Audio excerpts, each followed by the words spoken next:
The lantern appeared first, a small, trembling flame moving up the dark face of Cutter's Ridge in the dead of a Wyoming October night. And Paul Redmond, who had not seen another living soul on that ridge in 11 years, stood at his cabin window with his heart hammering against his ribs as though it had forgotten it was supposed to be quiet. He had grown so accustomed to silence that the wind itself had become a kind of companion.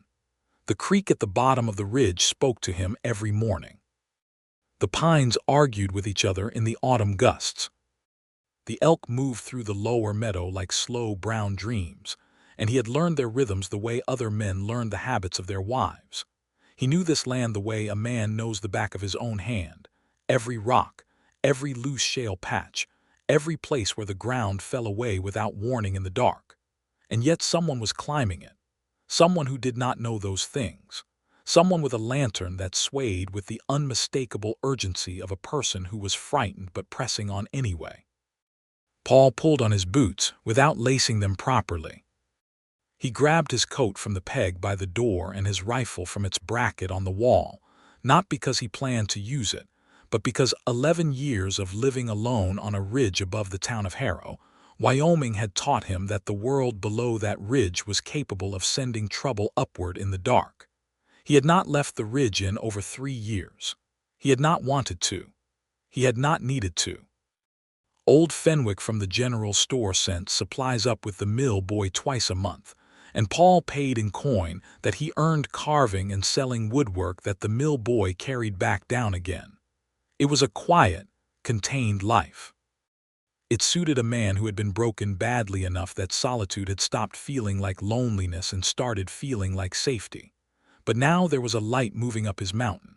He stepped out onto the narrow porch and held still. The night was enormous and cold.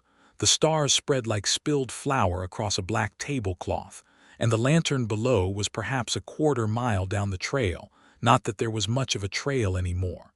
He had let it grow over on purpose. The light bobbed and swayed. He could hear, faintly, the sound of someone breathing hard, and the occasional scrape of a boot on loose stone. Once a small cry, not quite a scream, more like a sharp inhalation of shock when whoever it was clearly slipped and caught themselves.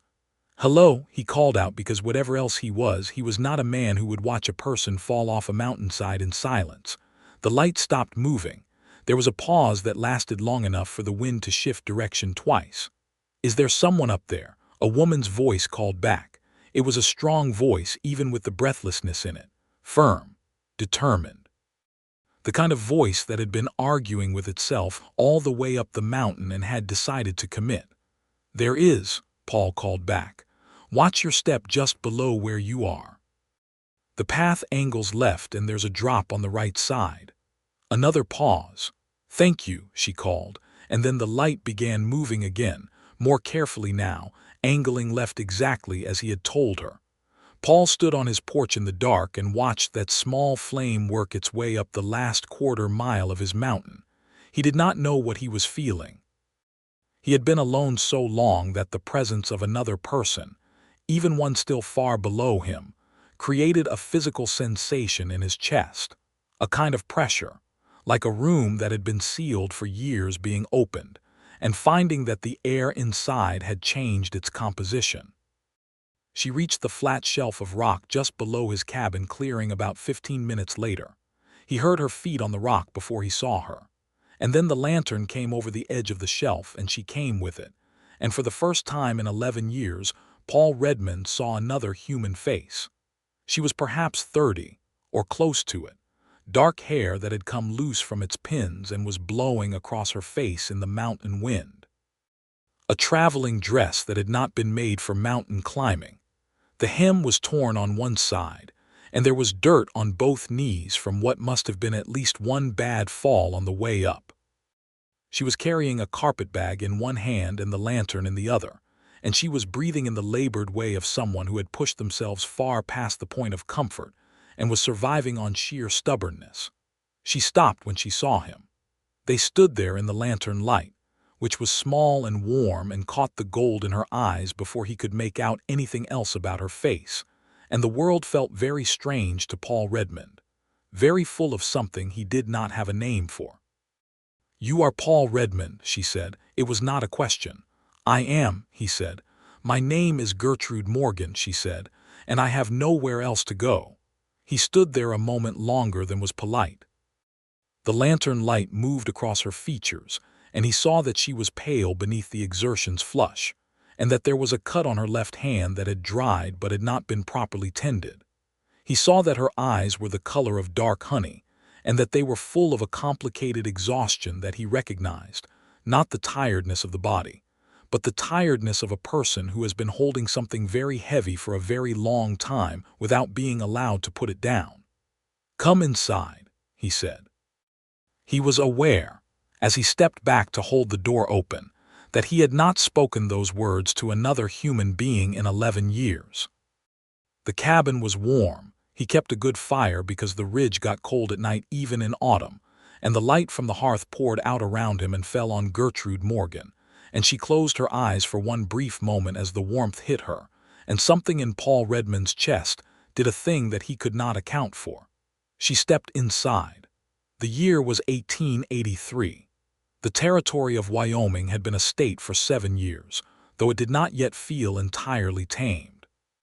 The town of Harrow sat in the valley below Cutter's Ridge like a collection of boxes someone had forgotten to put away, and it had the particular character of a place that was trying very hard to become a proper town and was not quite succeeding. There was a sheriff's office and a general store and a saloon and a church and a schoolhouse and a boarding house and a livery stable and a handful of other establishments that came and went with the seasons. It was the kind of town where everyone knew everyone else's business, and the knowing was not always kind. Paul Redmond had lived above that town for 11 years and had been content to let it forget him. Inside, he put the kettle on without being asked because it seemed the right thing to do. Gertrude Morgan set her carpetbag down beside the door and her lantern on the table and stood in the middle of his cabin looking at it with the careful eyes of a woman taking inventory. The cabin was not what most people would have expected from a man living alone on a mountain ridge.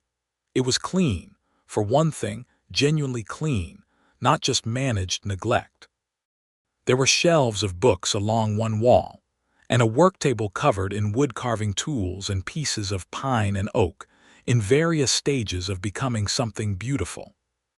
There were 2 chairs by the fire, both of them well-made because Paul made his own furniture. There was a window on the south wall with a view of the valley that in daylight was one of the most remarkable things in all of Wyoming.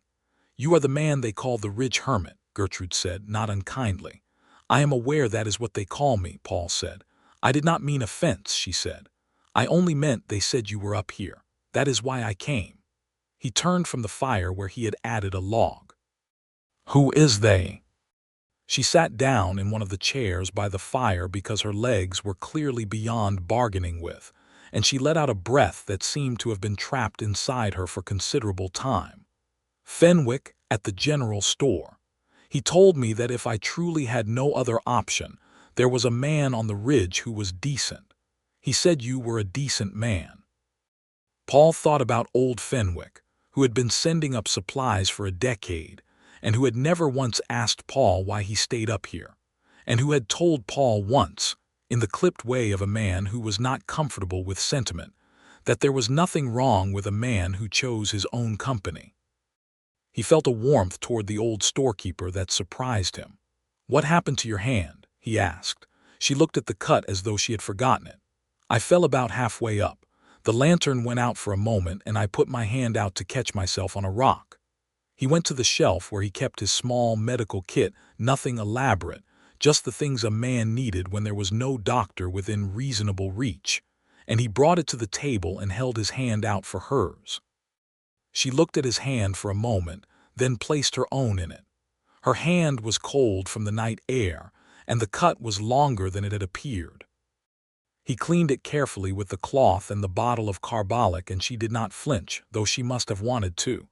He wrapped it with a strip of clean linen and tied it off, and she watched his hands the whole time with an expression that was very hard to read. "Thank you," she said quietly. "The tea will be ready shortly," he said. "Are you hungry?" "I have not eaten since this morning," she admitted, as though the admission cost her something. he moved to the stove. He had venison stew from that afternoon still warm in the pot, and he served it without ceremony, and she ate it without ceremony, and they sat across from each other at the rough pine table in the firelight, and the silence between them was the kind that had texture to it, not uncomfortable but not empty either. After a while he said, "You said you have nowhere else to go." "That is correct," she said.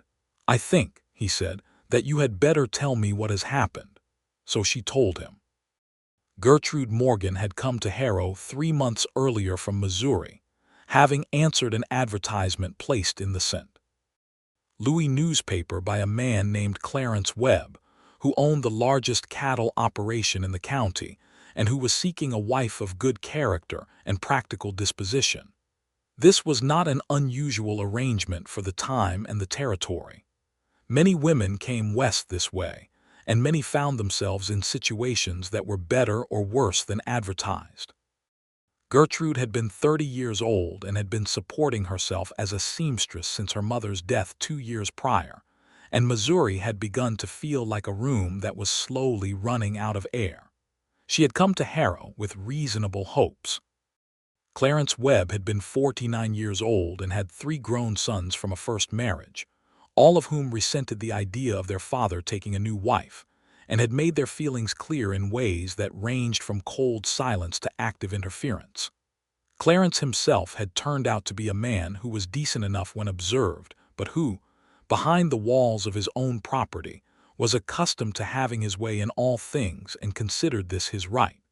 He had not struck her. She wanted to be clear about that, but he had controlled her movements, her correspondence, her money, her time.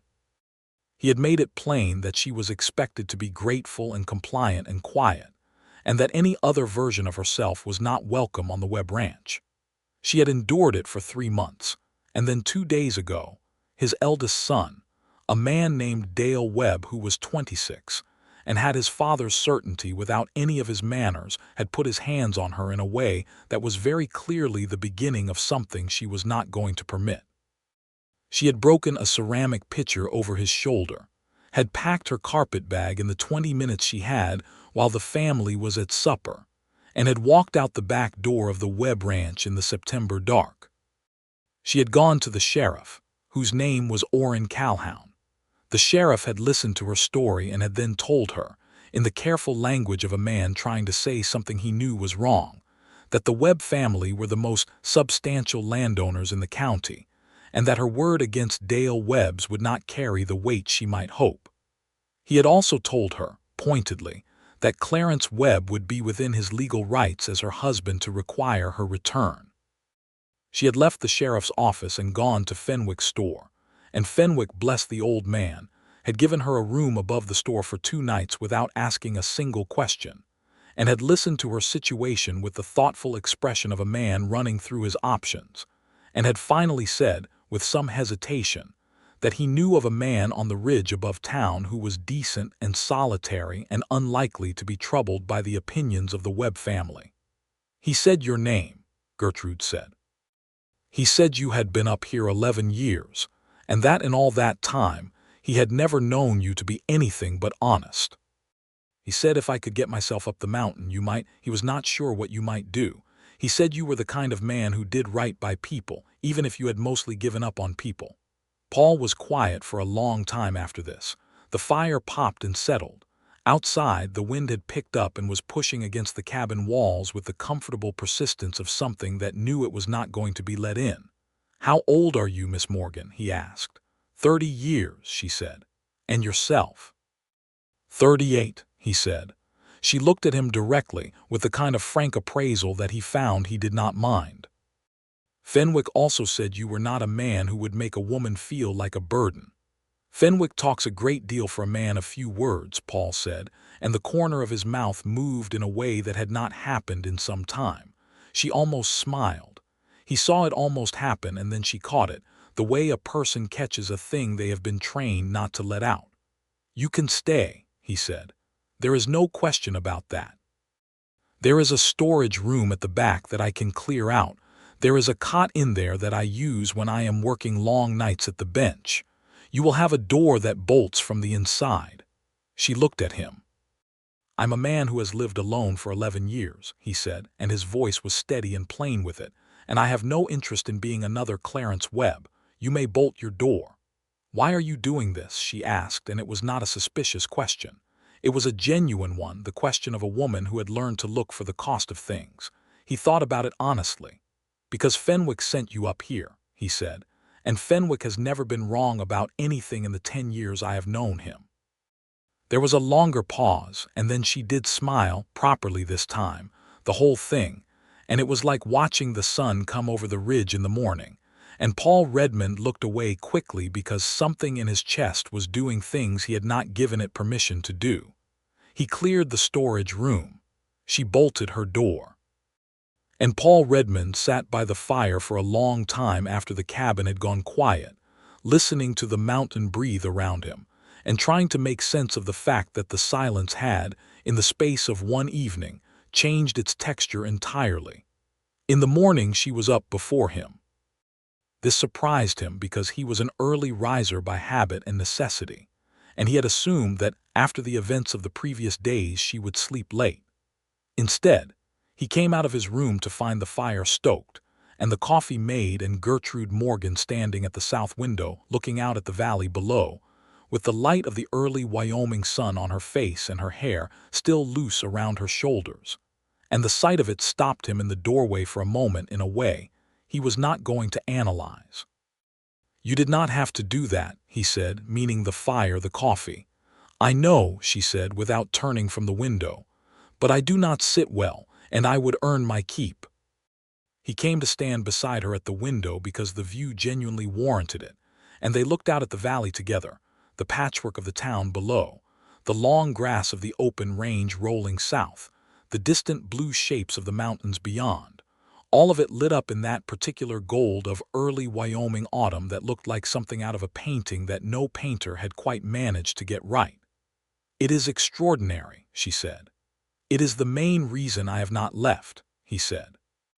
And then, because that sentence had opened a door he had not intended to open, he moved away toward the coffee. She did not press him. He noticed that about her. She heard the doors he closed and did not stand at them rattling the handle. It was a quality he would come to value enormously. Over the next several days, a shape emerged from what had initially been formless. She helped with the cooking and the washing and was genuinely useful in ways that she did not make a performance of. He split the firewood and checked the water cistern and continued with his carving, and she watched the carving with undisguised interest and eventually, on the third day, asked if she could try. He showed her how to hold the gouge. He sat beside her at the workbench and guided her hands through the first few careful passes on a piece of soft pine, and the closeness of it, the simple physical proximity of another human being who was not hostile or distant or managing him, was something that moved through him like water through dry ground. "You made all of this?" she asked, looking around at the furniture. "Everything in the cabin," he said. "And the work that goes down to Fenwick, he sells it to people passing through, or to the townspeople. It is how I have kept myself." "You are gifted," she said simply, not flattery, just observation. He did not know what to do with the compliment, so he said nothing, and she seemed to find this acceptable. On the fifth day, he told her about himself. He did not plan to. They were sitting at the fire after supper, and she had been reading one of his books. He had a good collection, mostly histories and the collected works of several poets and a handful of novels. And she had asked him about a passage in Cooper that confused her, and in explaining it, he had somehow moved sideways into explaining why he had come to the ridge in the first place. And once he had started, he found that stopping was not available to him. He had been a rancher. He had a spread 20 miles south of Harrow, a small one but his own, built from nothing over 5 years. He had a wife. Her name was Clara, and she had been 24 when they married and 27 when she died of a fever that moved through the valley in the winter of 1872. The fever had taken their infant daughter as well, 3 weeks old and without a proper name yet, because they had not been able to agree and had thought they had time. After that, he had sold the ranch to the neighboring operation for a price that was fair, and had come up the ridge with a pack horse and a load of timber tools and the books, and had built the cabin and had stayed. 11 years, Gertrude said. 11 years, he agreed. She was quiet for a moment. The fire moved between them. Then she said, "Did it help coming up here?" He considered this carefully because it deserved a careful answer. "It stopped being about helping after a while," he said. "It just became what I was. I stopped being a man who was grieving and became a man who lived on a ridge. I'm not sure which is better." "I think," she said very carefully, "that it is possible to be both." He looked at her. She was looking at the fire. "My mother died 2 years ago," she said, "and I have not stopped grieving her for a single day, but I have also kept living. I came west. I made a series of very poor decisions, as it turns out, a ghost of dry humor in that last part. Coming up this ridge in the dark with a lantern was not a poor decision," he said. She looked at him then, and the firelight was on both their faces, and the look lasted slightly longer than accidental. "No," she said, "I do not think it was." On the 7th day, Dale Webb appeared. He came up the mountain in the mid-morning with 2 of his friend's ranch hands named Birch and Coulter, who had been with the Webb operation for years, and who had the particular look of men who followed orders without troubling themselves about the order's merit. Dale Webb was a large young man, broad through the shoulders, with his father's jaw and considerably less of his father's restraint. He arrived at the edge of the clearing in front of Paul's cabin with the expression of a man who had gotten used to getting what he came for. Paul was at his workbench on the porch when he heard them coming up the trail, the same trail he had watched Gertrude climb in the dark 7 nights before. He had heard them well before he saw them, because the mountain was his, and he knew every sound it made and did not make. And men who are not comfortable with mountains are louder in them than they realize. He stood up from the bench and crossed his arms and waited. Dale Webb came into the clearing and looked at Paul with the flat assessment of a man who had already decided he was not going to find an obstacle. "You are the hermit," he said. "I am Paul Redmond," Paul said. "This is my property." "My stepmother is here," Dale said. "She is coming back with me." "She is not your stepmother," Paul said. "The marriage was not her choice to honor after what you did, and she has said nothing to suggest she considers herself Mrs. Webb any longer. And she is not here." This last was technically not true. Gertrude was inside the cabin, where Paul had sent her when he first heard them coming, but it was true enough in spirit that he said it without hesitation. Dale Webb's jaw tightened. "You got no cause to involve yourself in family business." "I have cause to involve myself in what happens on my land," Paul said. He had not moved from the porch, and he was not going to, and he was aware of his rifle leaning against the cabin wall just inside the door, but he had not touched it, and he did not think he was going to need to. He had the stillness of a man who had lived 11 years on the side of a mountain and learned the patience of something rooted. Dale Webb had the jittery energy of a man who was used to things moving when he pushed them, and Paul was not moving. "I could have the sheriff come up here," Dale said. "You could try," Paul said. "Though I suspect Sheriff Calhoun does not climb mountains any more than he stands up to your family. And this is my land. Miss Morgan is a guest under my roof, and she came here of her own free will, and I would encourage you very strongly to go back down that mountain and not come up it again." Birch and Coulter were looking at Paul with the cautious recalibration of men who had expected something softer and were not sure how to adjust. Dale Webb was still holding his certainty, but it was visibly costing him effort. "My father will hear about this," Dale said. "I imagine he will," Paul said.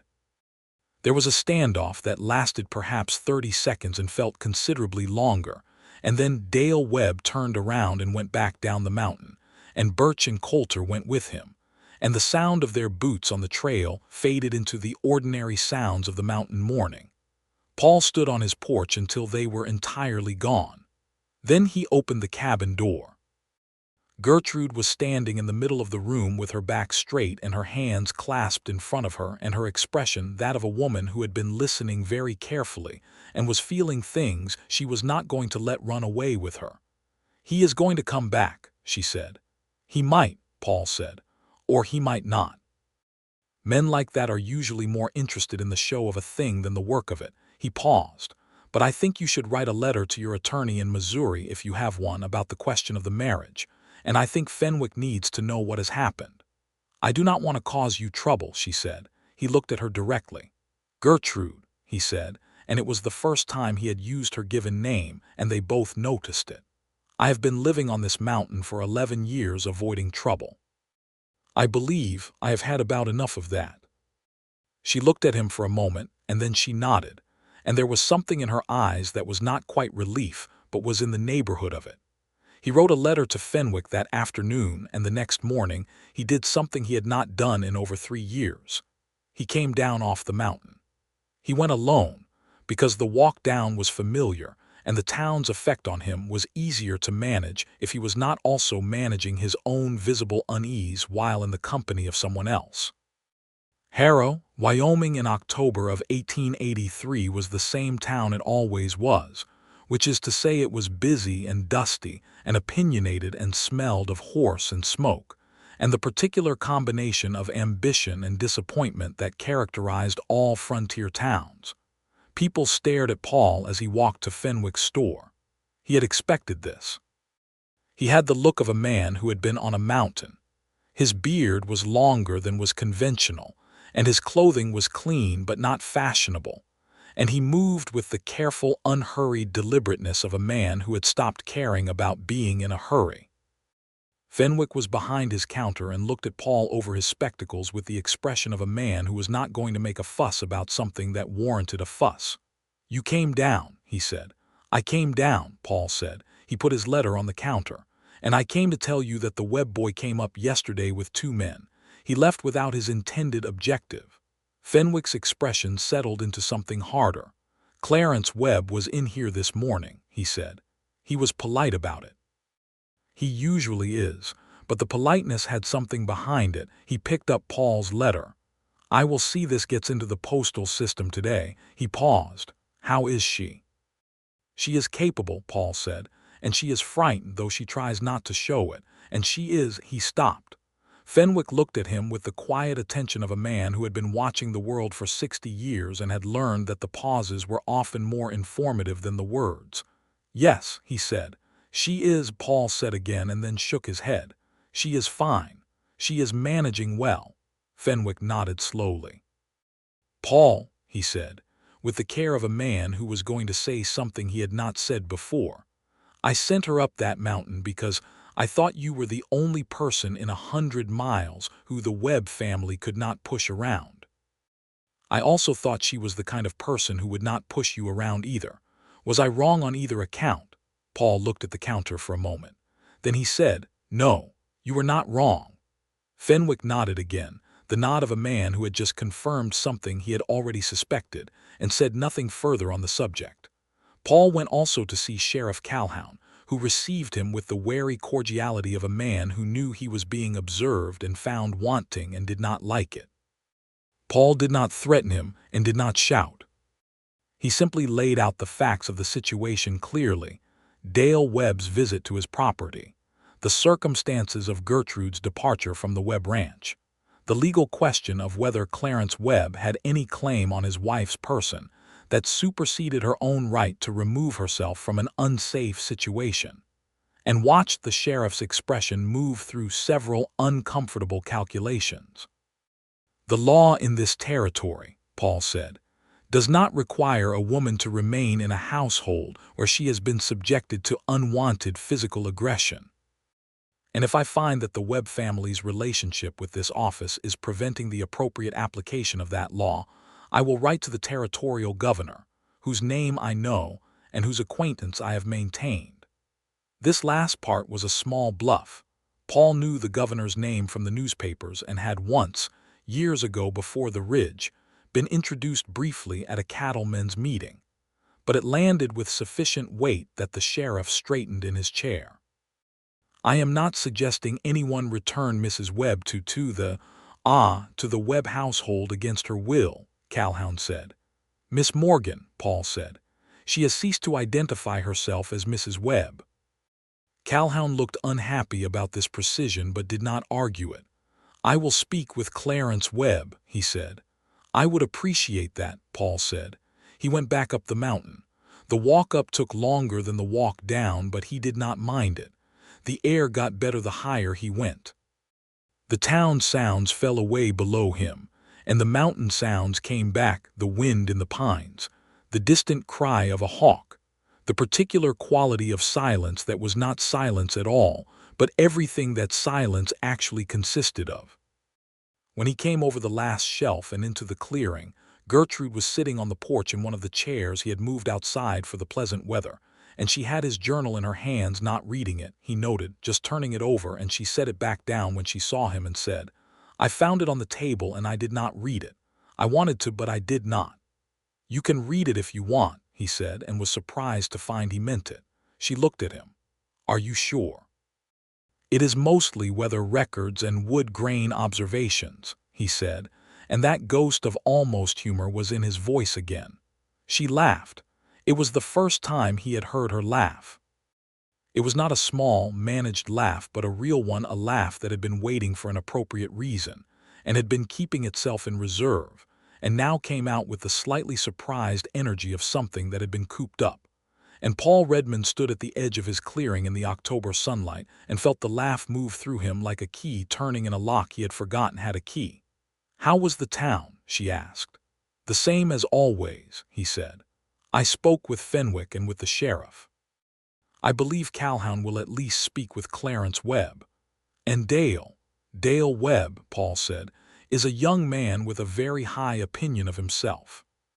In my experience, young men with very high opinions of themselves tend to find that the world eventually disagrees with that opinion, sometimes loudly." He sat down in the other chair.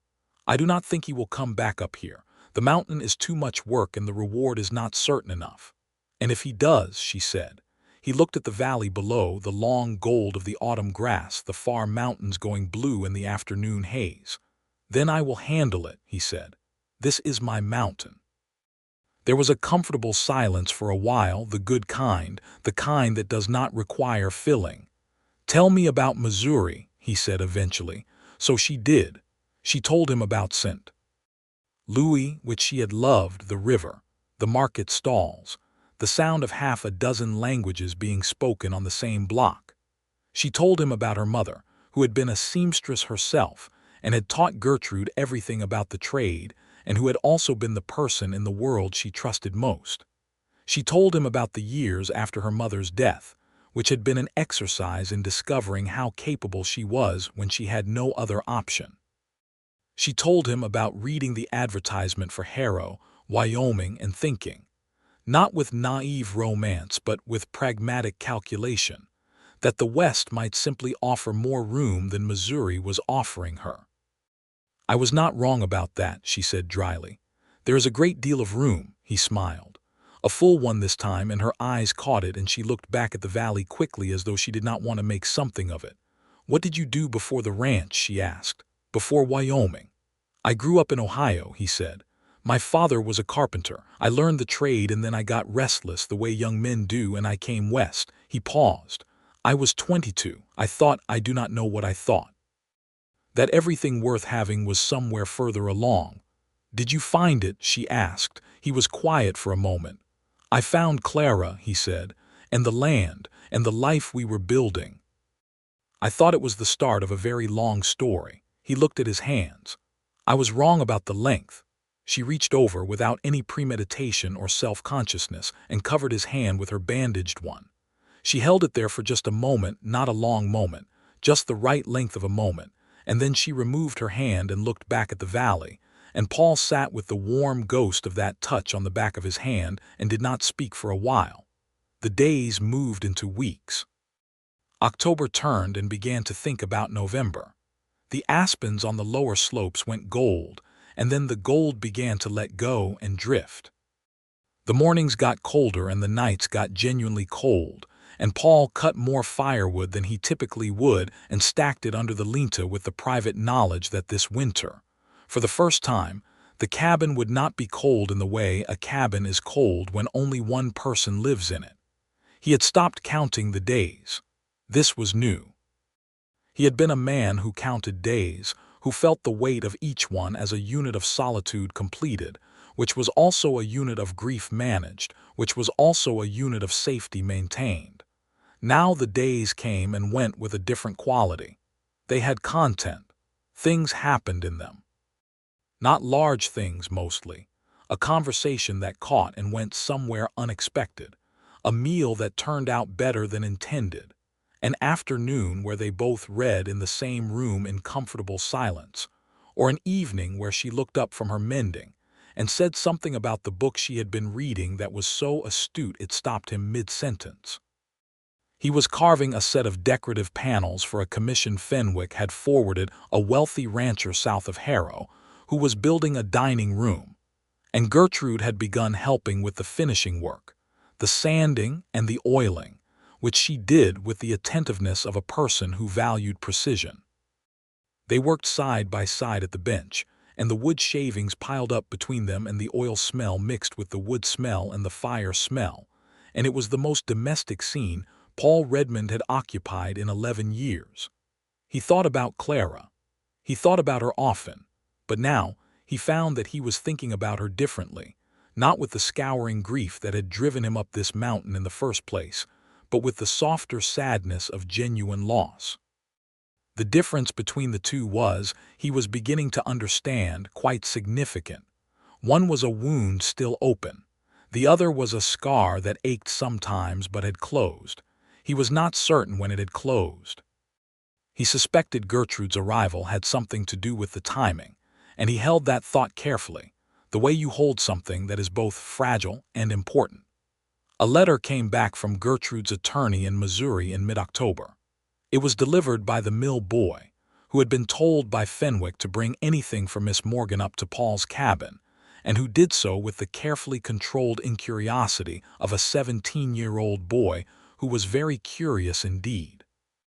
The letter contained, among other legal clarifications, the useful information that Gertrude Morgan had signed the marriage agreement under a material misrepresentation. The advertisement had specified a widower without dependent children, which Clarence Webb with his 3 adult sons was arguably not, and that there was a reasonable basis on which to pursue an annulment through the territorial courts. Gertrude read the letter twice at the kitchen table. Paul made coffee and did not ask questions until she was ready. "He says I have a case," she said. "You do," Paul said. "I have been thinking about this. There is a lawyer in Casper who handles territorial cases.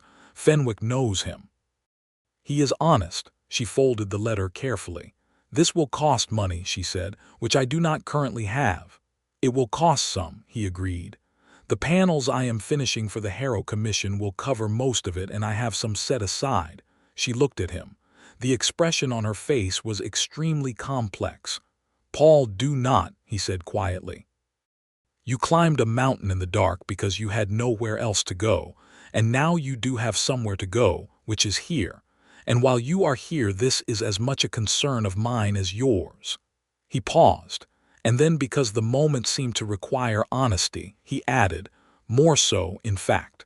For reasons I am working out." The silence that followed was the kind that both people are aware of in the same way. Gertrude's hand stilled on the folded letter. She was looking at the table, not at him. "Paul," she said again, more carefully. "I know," he said. "I have not been here very long," she said. "No," he said. "And I have just come from a situation that it has made me careful about men," she said. "About what men say and what they mean. About what they offer and what they actually want." "I know," he said. "And I am not asking you anything.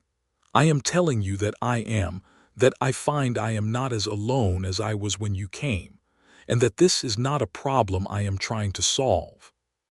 I am just telling you the truth of it because I believe you deserve to know the truth of it." She raised her head and looked at him, and her eyes were full of something that was not quite a decision but was getting close to one. "I climbed that mountain," she said, "because Fenwick told me there was a decent man up here. He did not tell me there was a man like you." "Like me how?" he asked. She shook her head slightly, not in negation but in something like wonder. "A man who says exactly what he means and nothing else." He looked at her across the table in the October afternoon light that was coming through the south window and turning everything honey gold, and he said, "I spent 11 years with no one to say anything to. I stopped having patience for saying things I did not mean." She smiled. And then she laughed, and he laughed too, and it was the first time he had laughed in years, and it felt like something cracking open in his chest. Not painfully, but with the relief of a pressure that had been building for a long time finding somewhere to go. November came in hard, the way Wyoming Novembers do, not with any particular drama, just with the efficient resolve of a climate that had a job to do and was getting on with it. The first real snow came in the second week and transformed the ridge into something that was so beautiful it was almost formal, like a church. The valley below disappeared into low cloud on some days, and on those days the cabin on the ridge existed in a world of its own, above the weather, above the town, above everything. They fell into the deeper rhythms of winter together, the way people do when the cold outside makes the inside matter more. Paul's carving filled the evenings. Gertrude had taken up spinning with a small spindle that she had found in Paul's storage. It had been Clara's, and he told her so, and she had looked at him carefully and he had nodded, and she had kept it without making it into anything heavier than it was, which was the right way to handle it. They read aloud to each other in the evenings. This had started almost accidentally. She had been reading Cooper and had read a passage out loud because it struck her, and he had listened, and the next evening he had read something back, and now it was simply what they did after supper. His voice in the reading was different from his voice in conversation, slower, more careful, feeling out the words the way he felt out the grain of wood. She told him this once, and he was quiet for a moment and then said, "I suppose I read the way I carve." "It is a very nice way to read," she said. "You read the way you talk," he said, directly, like you want the words to get where they are going. "Is that a compliment?" she asked. "It is the plainest kind," he said. The legal process moved forward slowly, as legal processes did in the territories. Fenwick had written to the lawyer in Casper, a man named Aldous Pryor who had handled 3 territorial annulments, and who confirmed that Gertrude's case was solid. Clarence Webb did not contest the annulment. This surprised some people and did not surprise Paul at all, because Clarence Webb was, beneath his need for control, a practical man, and he had calculated correctly that a contested legal case would produce more unflattering attention than a quiet resolution. Dale Webb, by reliable account from Fenwick, had been sent to manage one of the family's more remote operations and was not seen in Harrow that winter, which suited everyone. In December, the formal annulment notice arrived. Gertrude read it at the kitchen table and set it down and was quiet for a long moment, and then she said, "Well, that is finished." Paul had been at his workbench and he came to the table and sat down across from her. "How do you feel?" he asked. She looked at the paper. "Like a door has closed," she said. "A door I did not much want to go back through anyway, but a door, and like," she paused, "like there is a great deal of space in front of me and I am not entirely sure what to do with it." "That is a good kind of not sure," he said. "Is it?" she said with a small smile. "There is a kind that is fear," he said, "and a kind that is possibility. They feel similar, I have always thought, but one of them has a different quality underneath it." She looked at him. "Which kind do I have?" He met her eyes. "I believe you have the second kind." She was quiet. Then very carefully, as though the words required precise handling, she said, "Paul, what is it that you want for yourself, from the space in front of you?" He had thought about this. He had thought about it a great deal over the past 2 months. He had done it the way he did most things, slowly and carefully, with attention to the grain of it, working with it rather than forcing it. He had come to some conclusions that had surprised him with their clarity. "I want this," he said. "What we have here, this life, this cabin, this ridge, but with you in it." He paused. "I want to ask you to stay, not because you have nowhere else to go, but because I would like you to choose to stay. If you want to, if you feel if it is something you could want." She looked at him for a long time. The fire moved. The wind was at the cabin walls. December light was doing something very quiet and very beautiful through the south window. "I want to ask you something," she said. "And I want you to answer it honestly." "All right," he said. "If I had not come up this mountain," she said, "if I had not arrived, would you have stayed up here alone?" He considered it. "Yes," he said, "I think I would have. I had stopped. I had decided that the life below was not for me. I had reasons for that decision that I thought were permanent." "And now," she said. "Now," he said, "I find that some of the reasons were grief and some were habit and some were actual preference, and I am still sorting out which is which. But I know that what I feel when I am in the same room with you is something that I do not want to be without. That is not a decision made from loneliness. I want to be clear about that. I was not unhappy up here. I was contained, complete. But you are—" He stopped and looked at the table and then looked up at her. "You are more than I knew to want." Gertrude Morgan was silent for long enough that the fire settled once with a sound like a soft exclamation. Then she said, "I came up this mountain in the dark because I had nothing left, and I have been afraid since then of attaching myself to the first thing that felt safe, of confusing gratitude for something else." "I know," he said.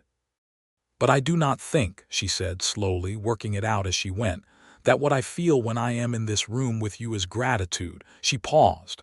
"I think it is something considerably more inconvenient than that." He smiled at her. "Slow and certain, the way things grow on a mountain." "Inconvenient," he repeated. "For a woman who was intending to be very sensible and independent," she said, with a laugh that was also not far from tears. "Yes, very inconvenient." He reached across the table and covered her hand with his, the way she had covered his on the porch in October.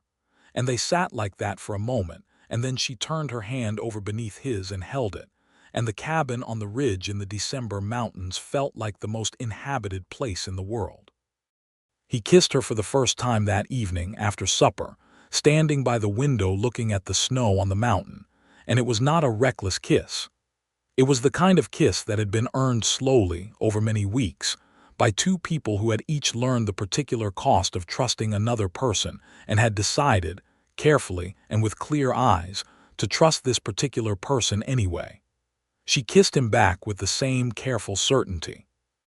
And then she leaned her head against his shoulder and he put his arm around her, and they looked out the window at the snow and the stars and the black shapes of the pines. And the silence around them was the most complete and satisfied silence Paul Redmond had felt in 11 years. Winter on the ridge was a long, full, peculiar joy. They talked. They talked more than Paul had talked in a decade, and he found that he had a great deal to say that he had not known was waiting to be said. She told him things about herself that she had not told other people, the loneliness after her mother's death, the specific texture of being a woman alone with no family and limited options in a city that was only interested in that if you had money.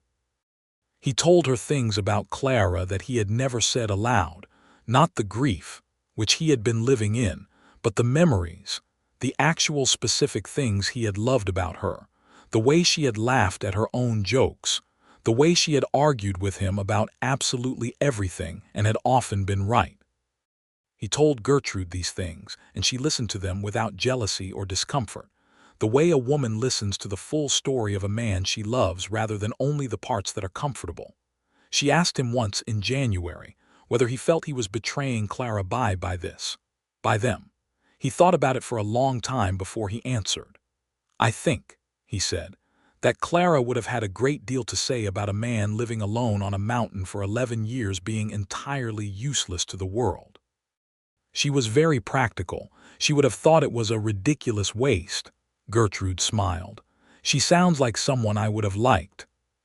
"You would have argued with each other constantly," Paul said. "Is that a compliment?" "The highest," he said. He had begun working on something at the bench that he would not show her. She asked about it twice and he said only that it was not finished, and she respected this and did not ask again. He worked on it in the evenings when she was reading or mending, cutting slowly and carefully, taking his time with it.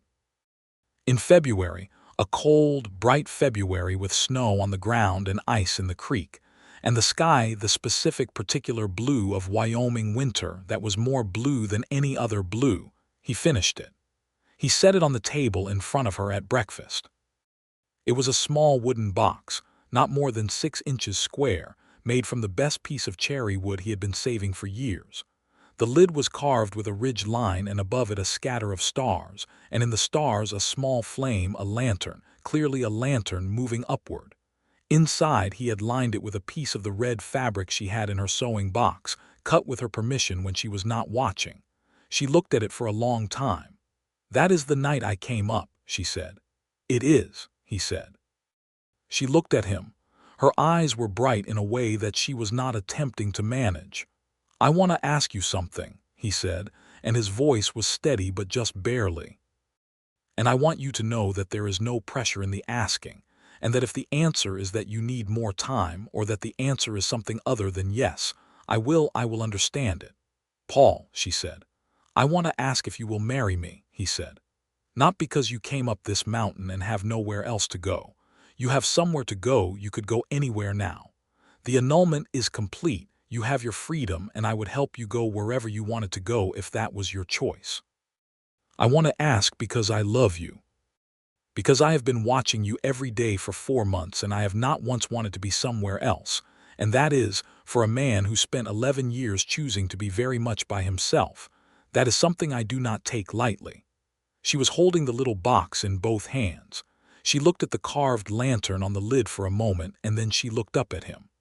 "Paul Redmond," she said, "I climbed a mountain in the dark because I had run out of road. I found at the top of it a man who is the most honest and kind and quietly remarkable person I have ever known. I have spent 4 months trying to be sensible about what I feel and I am finished trying." She paused. "Yes, that is my answer." He let out a breath that had been waiting for the answer. She stood up and he stood up and they came together around the table, and he held her against him in the February morning light, and she held him back with the whole honest warmth of her. And the ridge was quiet around them, and the snow was on the ground, and the creek at the bottom of the mountain was frozen and silent, and the sky was that impossible blue, and the world was very, very good. They were married in March, when the snow had begun to recede from the lower slopes, and the first green was starting to push up through the dead grass in the meadow below. The ceremony was in Harrow, in the church, not the largest ceremony, but a real one, with Fenwick in the front pew wearing his best suit and wiping his eyes with great privacy and dignity. The preacher was a man named Hollis who had a strong sense of the appropriate and who recognized, when he looked at Paul Redmond and Gertrude Morgan standing at his altar, that this was not a perfunctory arrangement but something that had been arrived at through considerable honest work. Paul had put on his good clothes, which he had kept folded in the bottom of his trunk for the years they had not been needed. He had cut his hair and trimmed his beard, and he looked like what he was, a man who had been living close to the land for a long time and who had the kind of solidity that came from it, and who was also today the happiest he had been in a very long time. Gertrude wore a dress she had made herself from fabric that Fenwick had ordered specially from Cheyenne, a deep green that did something very good with the dark gold of her hair and the honey color of her eyes. She had done her hair up with care, and the combination of this and the green dress and the frank happiness in her expression made several people in the church pews forget to look at the preacher for passages of the ceremony. When Hollis said the words that made it done, Paul took her face in his hands and kissed her with a thoroughness that made Fenwick pretend to examine his hymnal, and the handful of townspeople who had come, mostly people Gertrude had gotten to know in her brief time in Harrow before the ridge, plus a few of Paul's loose acquaintances who had been surprised and pleased to learn he was still alive and present in the world, made the right kind of sounds. They went back up the mountain that evening. They walked up together in the March dusk, the valley going gold and rose below them, the first stars appearing in the east, the pines on the ridge smelling of cold and resin and the approaching spring. Paul had her hand and she had his, and they did not speak very much on the climb, but the silence was full in the way the very best silences are. At the flat shelf of rock just below the clearing, The shelf where she had first come over the edge on that October night with her lantern. He stopped. She looked at him. "What is it?" He looked at the shelf and then at her. "This is where I first saw your face," he said. "I saw the lantern first, from the window of the cabin. I watched it come up the mountain for a quarter of a mile before you got here. And then you came over that rock and the lantern light was on you and I saw your face." And he stopped. "And," she said, "and I did not know yet what it was," he said, "but I felt it. Something shifted, like a thing that had been tilted a long time coming back to level." He looked at her in the March dusk. "I want you to know that." She stepped forward and took his other hand as well, so she was holding both of them, and she looked up at him with the whole certainty of her. "I was terrified on the way up," she said, "and I kept going because I had nothing left to lose. I did not know there was everything to gain." He brought her hands up and kissed them both, the bandaged one that was long since healed but that he still thought of as his first way of taking care of her. And then they went up the last stretch of the ridge together and came into the clearing, and the cabin was dark but for the banked fire inside, and the mountain was all around them, and the stars were the full Wyoming stars in all their extravagance, and it was exactly right. Spring came to the ridge the way it always came, slowly and then all at once, the snow going from the clearing first and then from the upper slopes and last from the north-facing shadows where it always held on the longest. The creek came back to voice. The elk returned to the lower meadow. The aspens began to think about their leaves. Paul expanded the cabin.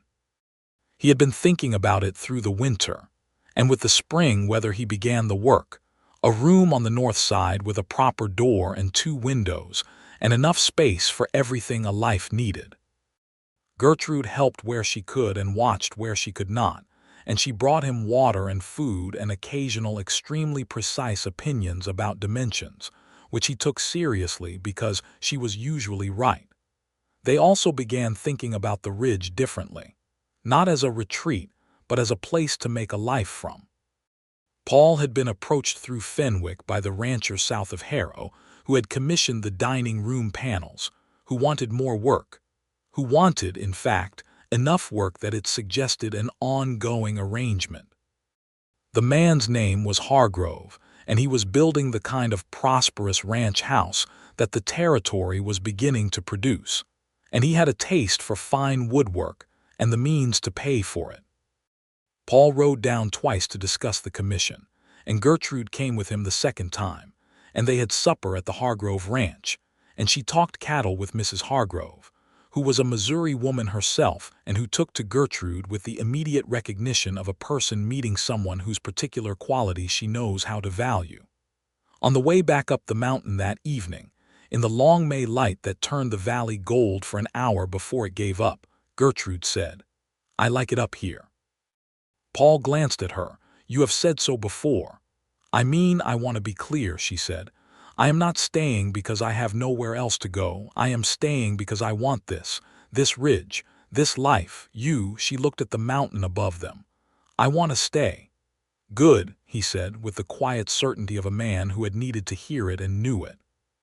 "Though," she said, "if we are going to have people visiting more, and I believe we should, I believe you have been too alone for too long, and I intend to change that moderately. We should finish the second room soon." "It will be done by June," he said. "It had better be," she said, with a sideways look that had a quality to it he had learned to pay attention to. He stopped walking. He looked at her. She was looking at the mountain with a very deliberate attempt at a neutral expression. "Gertrude," he said. "June is 6 months away," she said. "That is, as I understand it, the approximate relevant timeline." He stood in the mountain path in the May evening, and the understanding moved through him slowly and then all at once, the way the spring came, and when it arrived completely, he made a sound that was not quite a word but was entirely a feeling, and he took 3 quick steps and gathered her to him with a care that was also a kind of exhilaration, his face in her hair, her hands against his chest. "June," he said. "June," she confirmed, her voice muffled against him. "So please finish the room." He laughed and she laughed, and they laughed together on the side of the mountain in the May evening with the valley going gold below them, and the ridge going dark above them, and the whole enormous Wyoming sky watching with its usual magnificent indifference. He finished the room by June. He worked on it with the focused urgency of a man with a genuine deadline, and it was the best room he had ever built, properly chinked against the drafts, with a stove in the corner and shelves on 2 walls and a window that looked east toward the first morning light. He built a cradle that was the best thing he had ever made, the sides curved and smooth, the hood carved with a mountain line, and below it a ridge of pines, and above everything a single star. In September of 1884, a boy was born on the ridge above Harrow, Wyoming. He was born in the cabin his father had built 11 years before for a different life, in the new room his father had built specifically for him, and he arrived on a clear September morning, with the light coming through the east window and the valley visible from the bed where his mother lay, and he announced himself to the ridge and the valley below and the sky above with tremendous conviction. They named him James. James Fenwick Redmond, the middle name offered by Paul without consulting Fenwick first and communicated to Fenwick afterward by letter, upon which occasion Fenwick sat down behind his counter and was very quietly moved for several minutes before going on with his day. James was a large, healthy, opinionated baby who had his father's solidity and his mother's absolute certainty that what he wanted should be provided without delay. He slept in his carved cradle, and he grew in the way that children grow in clean mountain air, quickly, with the comprehensive vigor of something putting down good roots. Gertrude was extraordinary with him. In the direct, unsentimental way she was extraordinary at everything. She did not perform motherhood, she simply did it, with a competence and a love that were both equally evident and equally unhurried. Paul was something he had not expected to be again. He had thought that he had put that particular hope away permanently after the loss of his daughter. He had thought it was closed.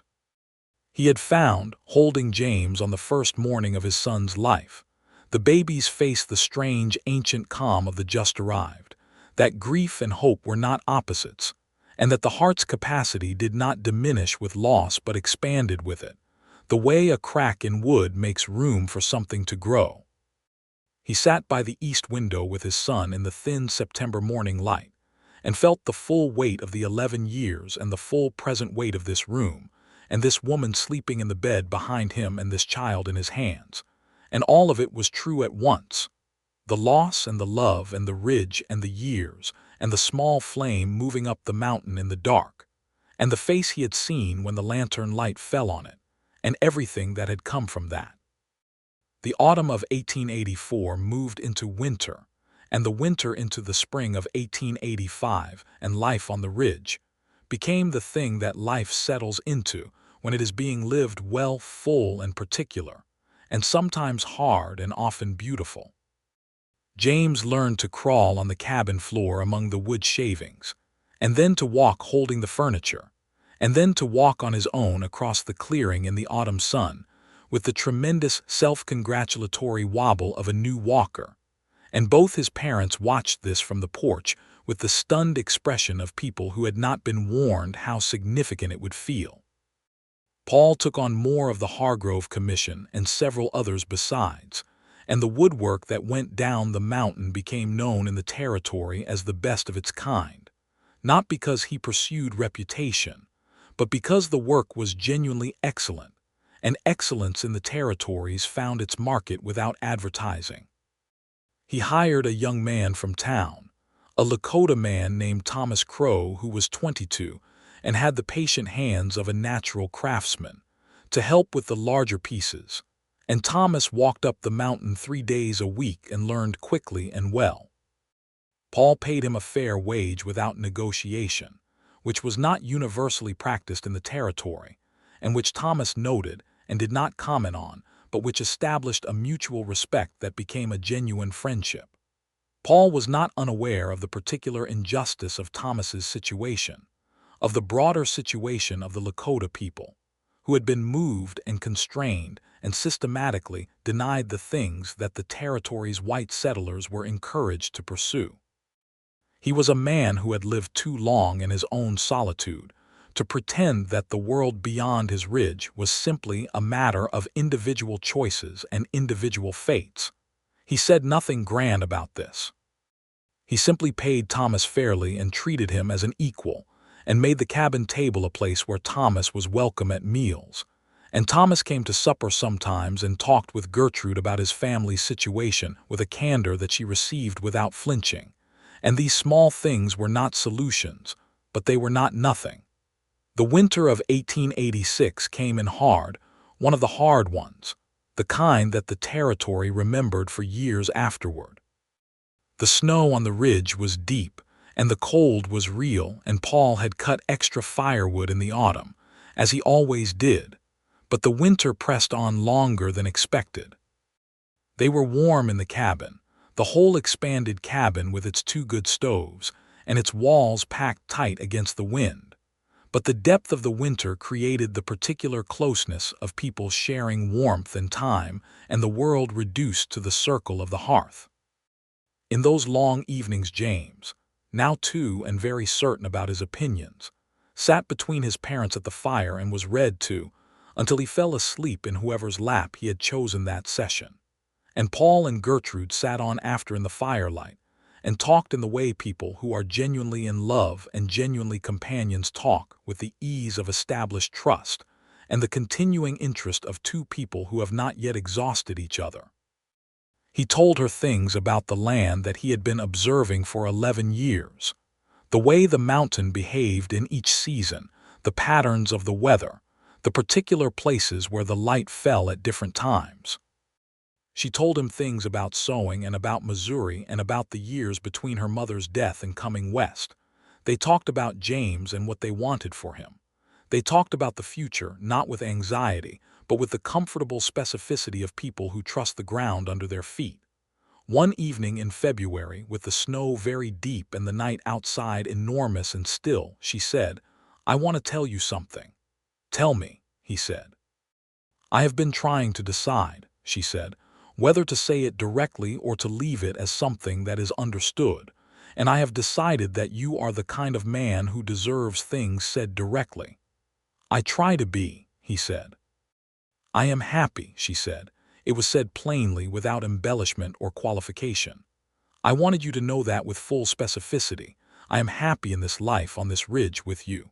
I was not certain I was going to be, not because of anything you did wrong, but because I had been uncertain for a long time about whether I was entitled to be."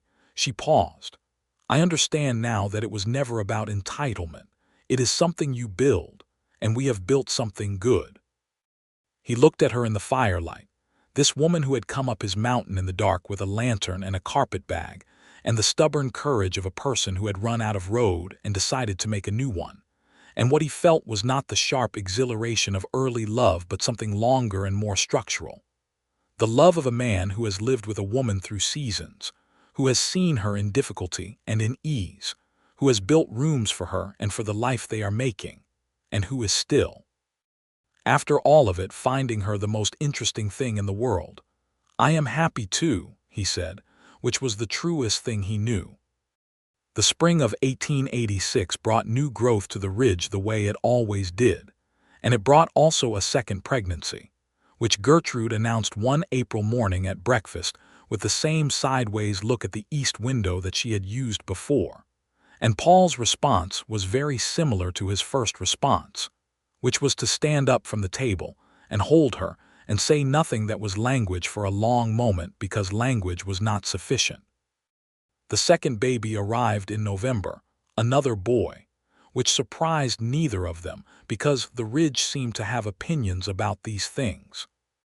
They named him Robert, after Paul's father, and Robert was from the first a different creature than his brother. Where James was loud and definite, Robert was quiet and watchful, with his mother's observational precision already visible in the way he looked at the world around him. James, 3 years old and thoroughly the king of the clearing, received his brother with the magnanimous suspicion of a sovereign evaluating a new subject, and then, over the following weeks, fell deeply and completely in love with him in the way that 3-year-olds love things, totally and without qualification. The Hargrove Commission expanded into an understanding that Paul's work would furnish the new civic building that Harrow was constructing, a proper town hall that was the town's statement of its own increasing permanence. Paul went down to discuss the project with the town council and was treated with the particular respectful deference that success and talent earn in frontier communities, which still made him uncomfortable, but which he was learning to receive without retreating from. Gertrude came with him to these meetings. She had an instinct for the social machinery of the situation, who needed to be listened to, who needed to be handled with care, who was genuinely interested, and who was managing their own agendas. She said things in these meetings that cut directly to the center of whatever was being talked around, and she said them with a directness that was never rude but was always clear. And Paul watched this with admiration that had nothing to do with surprise, because he had known this about her from the beginning. After one such meeting, walking back through Harrow toward the mountain, she said, "I think the town is going to ask you to be on the council eventually." He stopped walking. "I live on a mountain. You come down more often than you used to," she said, "and you are clearly capable." "I am a man who prefers wood to politics," he said. "Wood and politics are not incompatible," she said, "and someone has to be the kind of person you are in a room like that. Those rooms always need one." He looked at her. "I am not telling you what to do," she said. "I am telling you what I observe." "You are usually right about what you observe," he said. "I know," she said, with a smile of such serene confidence that it made him laugh all the way back to the foot of the mountain. He was not yet on the council, but he was present in Harrow in a way he had not been for 11 years, not consumed by it, not absorbed into its rhythms and its gossip and its friction, but present, known. The hermit of Cutter's Ridge had become, without anyone quite deciding this was happening, a person in the community below, and the community had discovered that it was better for his presence. The years layered themselves, each one adding to the shape of the life on the ridge in the way that each year's growth adds a ring to the wood. James grew into a boy of startling capability. He had his father's hands and his mother's directness and a quality all his own, an easy sociability that seemed to have come from nowhere and everywhere at once, because both his parents were private people who had simply, in the privacy of their own life, created someone who opened toward the world like a morning flower. James went down the mountain for school when he was 6, walking with Thomas Crow when Thomas came up in the mornings, and walking back with him in the afternoons. He came home full of information about the world below, about his classmates and his teacher, and the horse that the Fenwick boy was learning to ride, and the hawk that had built a nest in the old oak behind the schoolhouse. He ate supper with the appetite of a growing boy, and talked with his parents about everything, and then fell asleep with the complete sudden unconsciousness of healthy children. And Paul and Gertrude sat in the quiet after, and looked at each other with the slightly stunned expressions of people who could not quite account for their own good fortune. Robert, growing into his quiet nature, became his father's shadow at the workbench. He could sit with a piece of wood in his hands for an hour, just looking at it, turning it, getting acquainted with it before he picked up a tool. Paul recognized this. He taught the boy with the patience of someone who had been given the same gift by his own father and knew what it required, not instruction, exactly, but companionship in the act of attending to something. Fenwick came up the mountain for the first time in the spring of 1889. He was 64 years old and had a bad knee that made the climb a considerable undertaking, but he made it on a May Saturday when the ridge was in its full spring show. The aspens new-leafed, the wild flowers in the clearing, the view from the south window something that deserved an audience.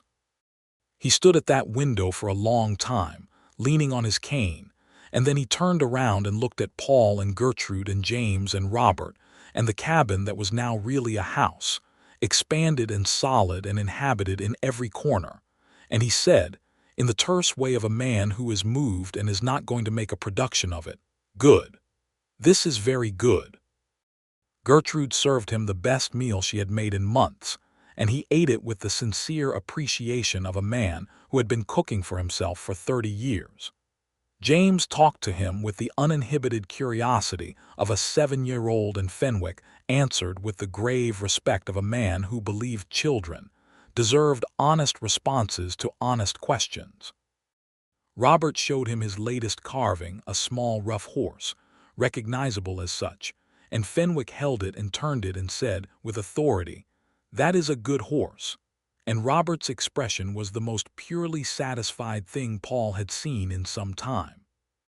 When Fenwick left in the mid-afternoon, walking back down the mountain slowly but without complaint, Paul walked with him to the edge of the clearing, and Fenwick stopped and looked at him with those careful eyes that had been reading the world for 64 years. "When I sent her up here," Fenwick said, "I was not certain it was the right thing. I thought you were the right person. But I was not certain the situation would," he gestured with his cane in a direction that encompassed the cabin, Gertrude visible in the doorway, the boys in the clearing, "would become this."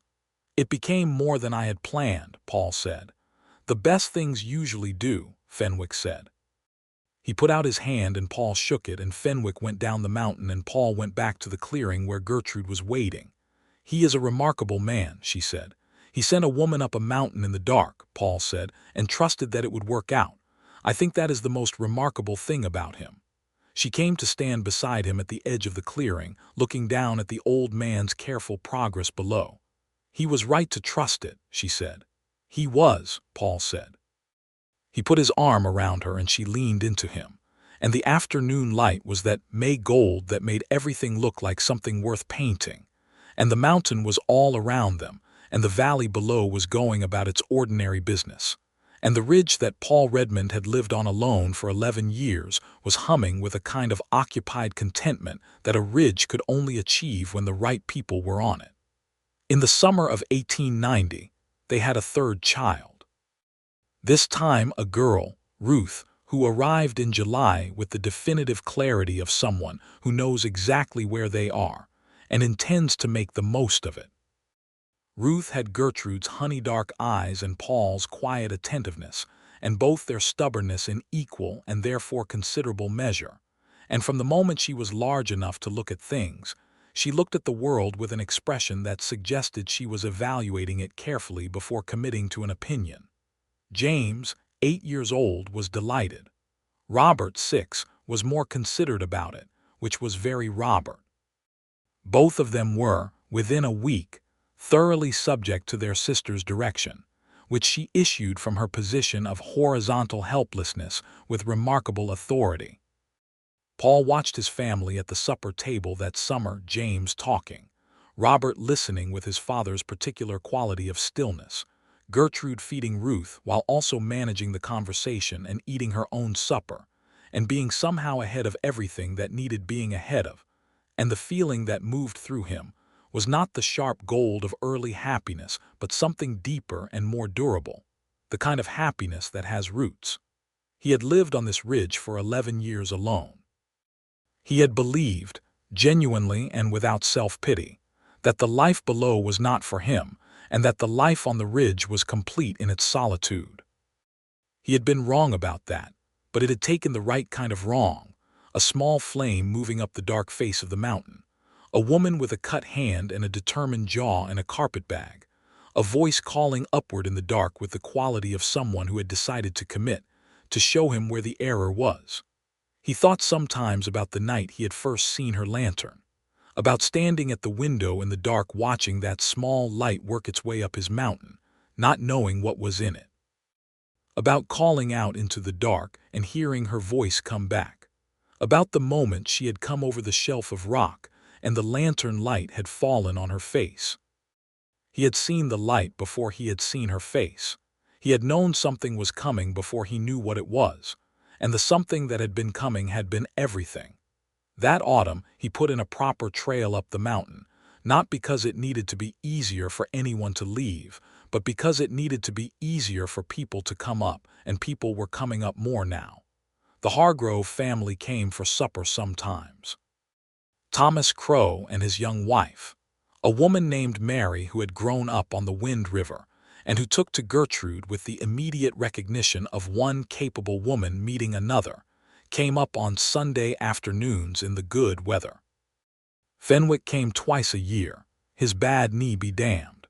The schoolteacher, a man named Acker who had discovered that James Redmond was the best student in his school and who had begun lending the boy extra books, came up once to talk with Paul about James's education and stayed 4 hours because the conversation was too good to end on schedule. The ridge above Harrow was no longer a place where a man hid from the world. It was a place from which a man and his family inhabited the world on their own terms, elevated but not removed, present but not consumed. Paul Redmond had built something on that ridge over the years that was neither the retreat he had initially made it nor the ordinary domestic life of the valley below, but a third thing that was specifically his and Gertrude's and theirs. A life that had been shaped by the land and by the years of solitude, and by the particular quality of courage it had taken one woman to climb a mountain in the dark and knock on a stranger's door. One October evening, the October of 1891, 8 years after the night she had come, Paul and Gertrude sat on the porch in the last of the warm weather, the same 2 chairs he had made years before, the valley below going gold and rose in the autumn dusk, the children inside with the warm noise of supper being finished and James being put in charge of his siblings' pre-bed readiness, which he managed with great enthusiasm and variable success. "Do you know what day it is?" Gertrude said. He looked at her. "The 7th of October," she said. 8 years. He looked out at the valley. "I was standing at the window," he said. "I saw your lantern. I was terrified," she said. "The path kept disappearing. I fell twice." "I know," he said. "I heard." She looked at him. "You heard." "The second time," he said. "You made a sound. I almost came down to you." She considered this. "Why did you not?" "Because I thought," he said, "that if you had come that far up a mountain in the dark, you were probably going to make it the rest of the way." She shook her head slowly, and the smile was in her eyes before it was on her mouth. "You had faith in someone you had never met." "I had faith in the kind of person who climbs a mountain in the dark," he said. "That kind of person tends to be worth the faith." She reached over and took his hand, the way she had on the porch 8 years ago on another October afternoon, except now she turned it palm up and held it with the easy certainty of long possession. He looked at her hand in his, the old scar of the cut from the lantern-dark climb, faded now to barely visible, the calluses of years of useful work, the plain ring on her finger, and he thought that it was the most readable thing in the world, this hand, that it told the whole story if you knew how to look at it. Below them, the valley of Harrow was going about its autumn evening. Smoke from chimneys. The last horses of the day moving down the main street. The sound of the creek at the mountain's foot, running cold and clear over the familiar stones. The aspens on the lower slopes blazing gold in the last light, the same aspens that had been blazing gold on the night she climbed up through them. From inside the cabin came the sound of James's voice raised in a negotiation with Robert about some matter of considerable urgency, and Ruth's voice cutting cleanly through both of them with a few syllables that settled the question, and then the sound of all 3 of them laughing. "She is going to be a force," Paul said. "She already is," Gertrude said with a satisfaction that was entirely maternal. He squeezed her hand. She squeezed back. The sun finished dropping behind the mountains to the west, and the sky went through its brief extraordinary performance of color gold to rose to the deep transparent violet of high-altitude dusk. And then the stars came out. First one and then many and then all of them. The full Wyoming sky with its full extravagance, and the mountain was dark and quiet around them, and the cabin was warm behind them, and the life they had built was whole and inhabited and entirely, irrevocably theirs. Paul Redmond looked at the stars above the ridge where he had lived alone for 11 years and thought of the lantern, that small brave flame moving up through the dark, the first light, before the face, before the voice, before everything, and he understood it now as a thing he had not understood when it happened. Not an interruption, not an ending of solitude, but a returning. A man who had gone so far into himself that he had forgotten the door, and then a light outside the window, and the sense that someone was coming, and the opening of the door. He sat with his wife in the October evening on the mountain above Harrow, Wyoming, and the years that had passed, and the years that were coming arranged themselves around him with the comfortable weight of good wood solid, shaped by patient work, built to last. Everything was resolved and everything was right. The grief was real and the loss was real, and Clara had been loved and would always be loved, and the daughter who had not had a name was held gently in the permanent past. And here was the present, Gertrude's hand in his, the children inside with their laughter and their arguments and their good growing lives, the mountain under them, the stars above, the valley below with its lights coming on one by one as the dark deepened. Here was the thing that solitude had been keeping place for. Here was what the ridge had been waiting to hold. He turned and looked at her, and she was already looking at him, and what passed between them in that look was the whole of it, the dark mountain and the lantern and the cut hand and the fire and the winter and the spring and the children and the years, all of it, carried between two pairs of eyes in a single look, and understood completely. "Come inside," she said. "It is getting cold." He stood and helped her up, and they went inside together, and the door closed behind them on the October night, and the cabin on the ridge above Harrow, Wyoming, glowed warm against the mountain dark, a light on the high land that could be seen from the valley below. Not a lantern climbing upward anymore, but a fire established, burning steady and sure, the kind of light that means home.